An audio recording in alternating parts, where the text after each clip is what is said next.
Stop gou vir 'n oomblik. Haal asem, net een diep asem. Weet jy, hierdie oomblik wat jy nou beleef, is nie van selfsprekend nie.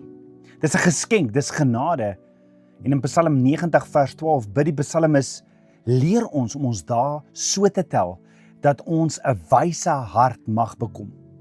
Ja, Vader het vandag spesiaal vir jou gegee. Nie omdat jy dit verdien het nie. Nie omdat jy alles reg doen nie, maar omdat hy goed is. Elke dag wat jy wakker word, is 'n geskenk uit sy hand.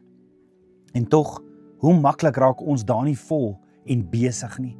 So vol dat ons vergeet hoe broos die lewe regtig is. Klein dinge begin ons vrede steel. 'n Woord wat verkeerd val. Mense wat sommer net iets verkeerd sê, krap jou hele dag om. 'n Situasie wat nie uitwerk soos beplan is nie. Selfs verkeer kan ons fokus steel as ons dit toelaat, nê. Wanneer ons net fokus op wat verkeerd is, mis ons dit wat Vader vandag vir ons wou gee. Ons mis die seën wat in hierdie dag opgesluit lê. En dis hoekom die psalmis bid, leer ons om ons dae te tel. Met ander woorde, Vader, leer my om elke oomblik te waardeer. Leer my om nie hierdie dag as vanselfsprekend te sien nie.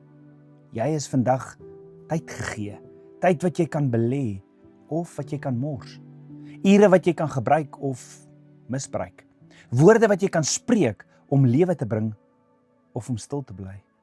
Moenie wag vir vakansies, verjaarsdae of spesiale geleentheid om vir mense te wys jy gee regtig om vir hulle nie. Vandag is uniek. Vandag kom nooit weer terug nie. Wanneer jy elke dag met die regte perspektief leef, gebeur iets besonders. Jy kry 'n wyse hart. Jy beweeg nader aan Abba Vader en jy begin die volheid van sy seën ervaar. Nie eendag nie, maar vandag. Gaan vandag uit en leef hierdie dag met dankbaarheid. Koester dit en gebruik dit en onthou, Abba Vader is met jou elke oomblik. Sy oë is op jou en hy wil jou leer aangaande die weg wat jy moet gaan.